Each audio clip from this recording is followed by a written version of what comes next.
into a new subject or topic, which is called supply. It's the opposite of demand. Let's start with definition of supply. It's a curve or schedule that relates different quantities supplied of an item that a producer is willing and able to produce and sell at any given time or at certain time at all alternative prices ceteris paribus constant، يعني معناها other factors constant. طيب ال definition in Arabic تعريف العرض curve أو جدول بيربط ما بين زي الديماند بالظبط، يربط ما بين different quantities، بس هناك كان different quantities demanded. Here we are talking about different quantities supplied of an item or a good that a producer في الديماند كان consumer. لازم برضو عندي شرطين two conditions willing and able هناك to buy أو to purchase، هنا في supply to produce or to sell. ولما حددنا وقت معين at certain time أو at any given time، والريليشن دي different quantities دي هناك كانت demanded، هنا different quantities supplied، هناك at different prices وهنا برضو at different prices.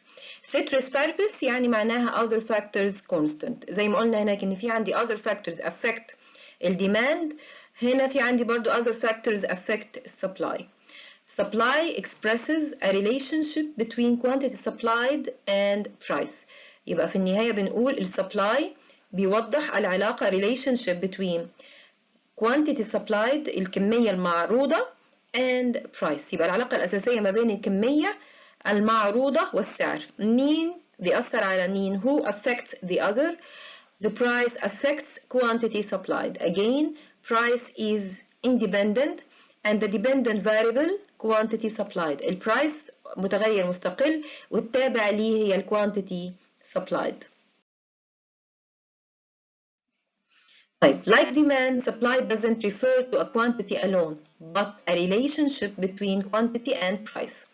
Just as buyers seek to purchase different quantities at different prices, so vendors or sellers seek to sell different quantities at different prices. زي الديماند بالظبط، لما كنا بنتكلم على الكونسيومر لما بنتكلم على البروديوسر، علاقة ما بين أسعار مختلفة وكميات مطلوبة مختلفة. هنا برضو علاقة ما بين أسعار مختلفة وكميات معروضة مختلفة.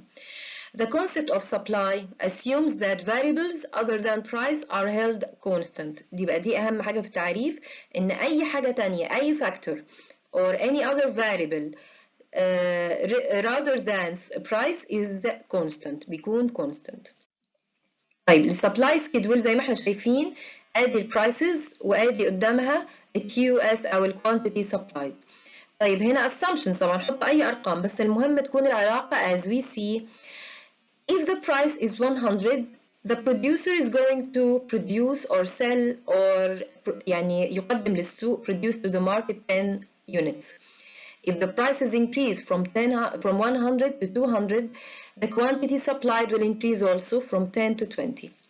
And again, if the price increased to 300, the quantity supplied will increase to 30. And again, if the price increased to 400, the quantity supplied will increase to 40. What do we notice here? We notice as long as we have an increase in price, this will encourage producer to increase production or selling or supplying quantity supplied from 10 to 40. So there is a positive or direct relation between price and quantity supplied. Supply curve has a positive slope. It means or it indicates the direct relation between price and quantity supplied. So as we see, at 100, the point is 10. 200, the quantity supply is 20. 300, 30. 400, 40. You can choose different prices and different quantities supplied. انت تختار أي أرقام انت عاوزها. طيب. Supply curve properties. واحد, the supply curve has a positive relation. When price increase, quantity supplied increase. This is called supply law. يبقى the supply curve has a positive slope. Again, supply curve has a positive slope. يعني ايه positive slope؟ يعني معناه في عندي direct relation between المتغير المستقل والمتغير التابع. ايه المتغير المستقل عندي؟ اللي هي البرايس. وايه المتغير التابع؟ quantity supplied. يبقى there is a direct relation between prices and quantity supplied. Number two, supply curve is a snapshot. يعني ايه snapshot؟ It shows the relation between different prices and different quantities supplied طبعا at certain time, which means at another time there are different prices and then different quantities supplied. يبقى it shows the relation between different prices and different quantities at certain time. يبقى أنا بتكلم على وقت محدد, which means at another time في وقت آخر there are different prices and different quantities supplied. خلاص كده. يبقى سناب شوت معناها certain time, إن بتوضح علاقة في وقت معين. في وقت آخر في عندي أسعار تانية وكميات تانية.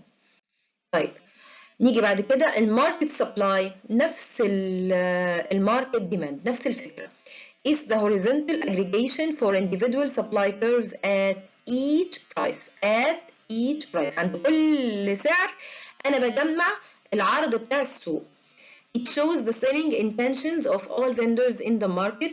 The greater the number of vendors, the larger the quantity supplied at each price. وبرضه citrus paribus. عند المية هلاقي في الاس 1 او في الماركت الاولاني الانديفيدوال ده بيعرض، او البائع ده السيلر ده عند المية بيعرض 5 وحدات. طيب الماركت الثاني او السيلر الثاني عند المية بيعرض السبلاي 10 units. So the market is the addition of 5 and 10. يبقى at 100 the market supply is 10 plus 5 equals 15.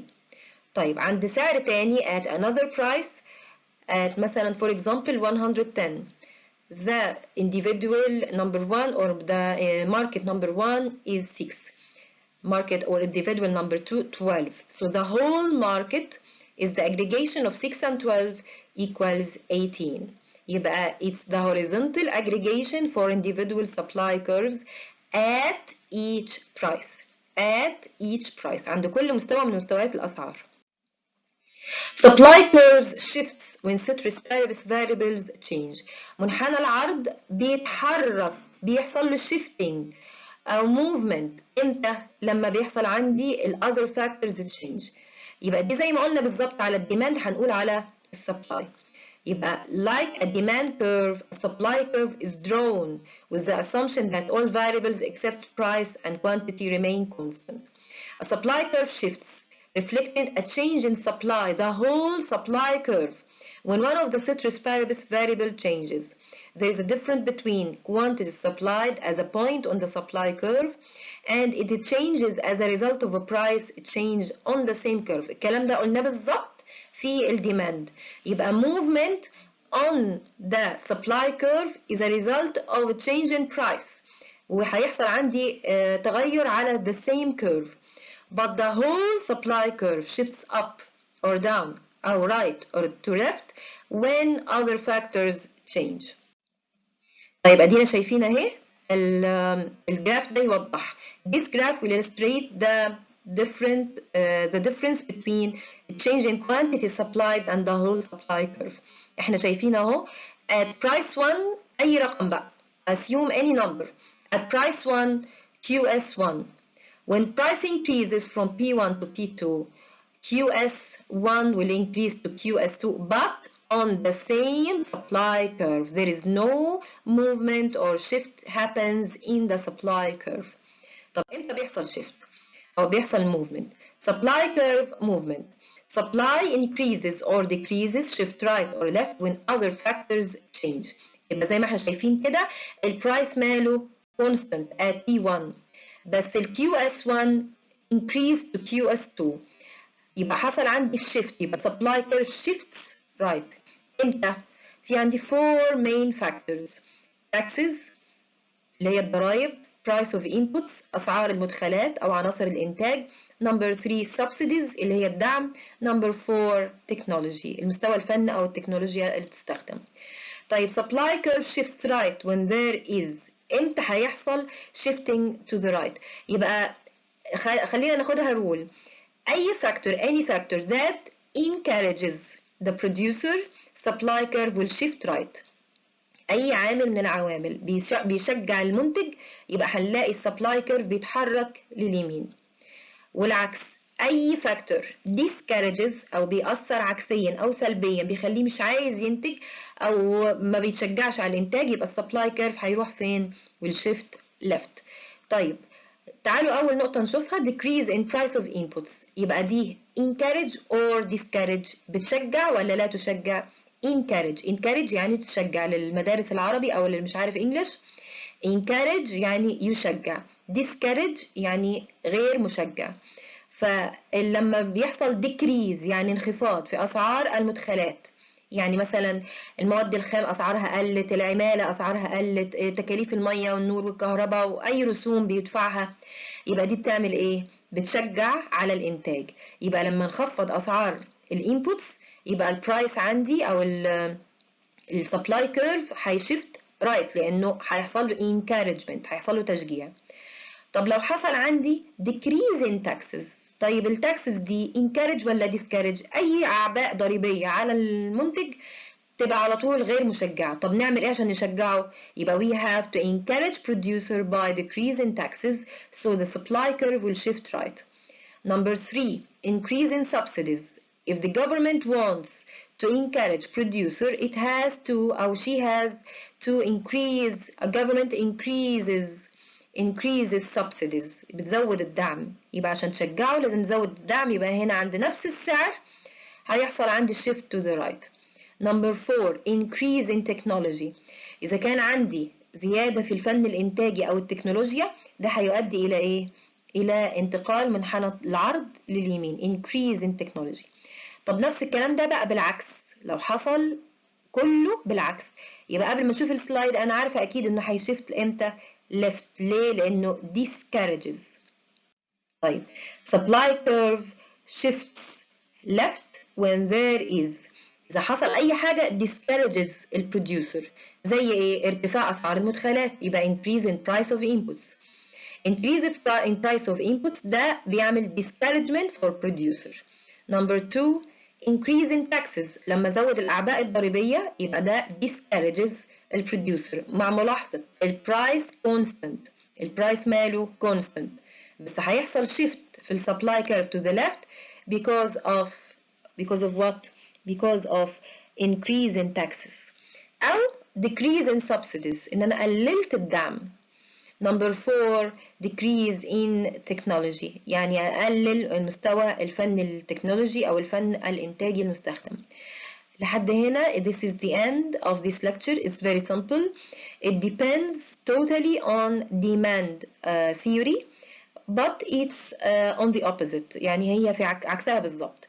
طيب أفكركم، كانت demand negative slope، هنا positive slope. طيب إيه كمان؟ demand negative relation، هنا positive relation. هنا consumer، هنا producer. other factors طبعا هناك income والtaste والprice of other goods. هنا price of inputs والtaxes والsubsidies والtechnology. لازم دول يتذاكروا كويس. لازم نعرف difference between moving on the same curve و shifting or movement the whole curve. The whole curve shifts when other factors change. Thank you for this lecture. See you next week, inshallah.